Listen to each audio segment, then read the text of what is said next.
1 vamos a presentar la práctica 4, que tiene por nombre circuito serie, paralelo y mixto. El equipo está conformado por David Alejandro, Ezequiel Mota y un servidor, Oscar Mojica.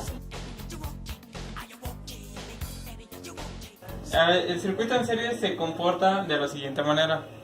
Si tenemos una fuente de tensión y tenemos dos impedancias conectadas una tras la otra, como se muestra en esta figura, se dice que el circuito está en serie y podemos pasar a un circuito equivalente como este. ¿Cómo pasamos de la suma de estas dos impedancias a una impedancia equivalente? Bueno, es muy fácil. Como están conectadas en serie, Z1 más Z2 es igual a la Z equivalente. Después, como es un circuito en serie, tenemos una fuente de tensión. Esta fuente de tensión se divide entre las dos impedancias, como está aquí. La suma de la tensión de Z1 más la tensión de Z2 es igual a la tensión total o tensión Bs. Para sacar la corriente total que fluye por el circuito, se aplica la ley de Ohm, que tenemos corriente es igual a la tensión total sobre la Z equivalente.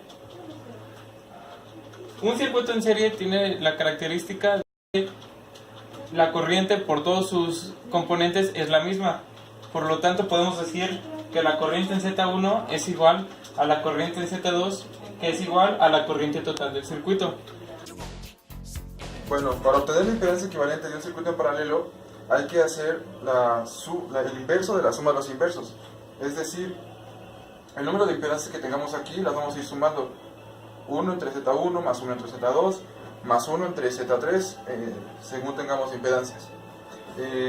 Sin embargo, hay una fórmula que nos facilita el trabajo. Solamente se puede aplicar cuando son dos impedancias, que sería esta.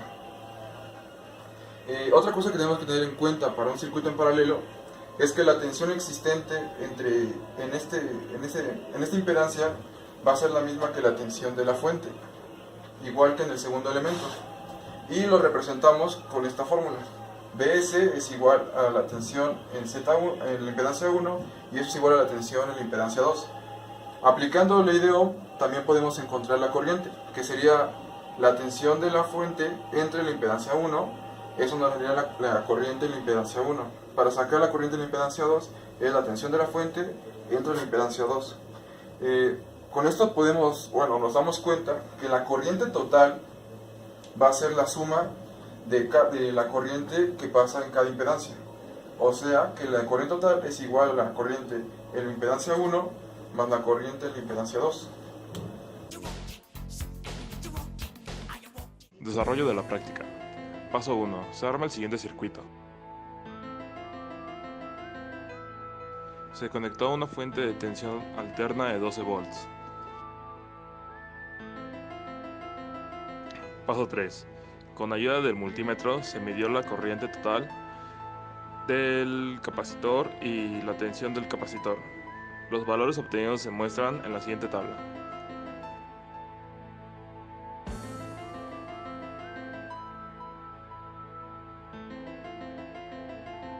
Paso 5. Apoyándonos del osciloscopio se determina la relación de fase entre la tensión total y la tensión del capacitor.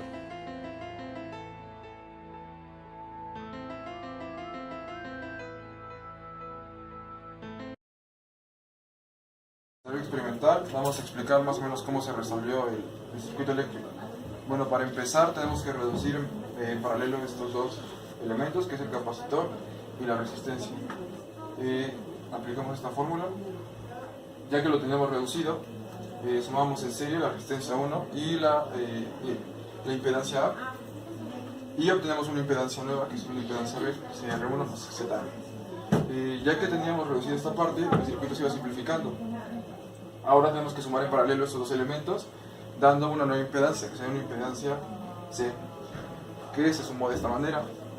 Después quedaba de esta manera el circuito, quedando nada más dos impedancias en serie, y lo único que se tenía que hacer era sumarlas, dándonos ya nuestra impedancia equivalente. Ahora, para sacar la corriente total, simplemente se divide la tensión de la fuente entre la impedancia equivalente, encontrando el primer dato de nuestro circuito, el cual va a ir apareciendo por aquí. Y Ahora, para encontrar la corriente del capacitor, que es el segundo dato que nos pedía, teníamos que ir en retroceso. Es decir, hay que sacar o obtener la tensión en Z, la tensión de la impedancia Z, que se saca de esta manera, bueno, con esta fórmula. Posteriormente, ya que tenemos ese valor de tensión, sería la tensión existente entre esos dos puntos. Entonces, lo que teníamos que hacer era obtener la corriente de Z, en la impedancia C, que se obtiene de esta manera. Ya que tenemos esa corriente, teníamos que obtener la tensión en la impedancia A, es decir, aquí. Ya que la teníamos, esa tensión es la tensión existente entre este punto y este punto. Ahora, ya tenemos prácticamente resuelto el circuito. ¿Por qué? Porque si dividimos la tensión en la impedancia ZA entre el valor de la reactancia capacitiva, íbamos a obtener la corriente del capacitor, que era el segundo dato que nos pedían, y también por aquí va a ir apareciendo. Okay. Como conclusión de la práctica, podemos decir o dar como observación que mediante el análisis de un circuito serie paralelo, mediante lo visto en lo práctico, los resultados no varían demasiado, ya que este análisis los resultados son más exactos. Ahora, con el desfasamiento de ondas podemos verificar que obviamente en un elemento pasivo, en un circuito mixto, va a ser mucho más diferente, ya que no está paralelo al elemento activo, que es la fuente de tensión.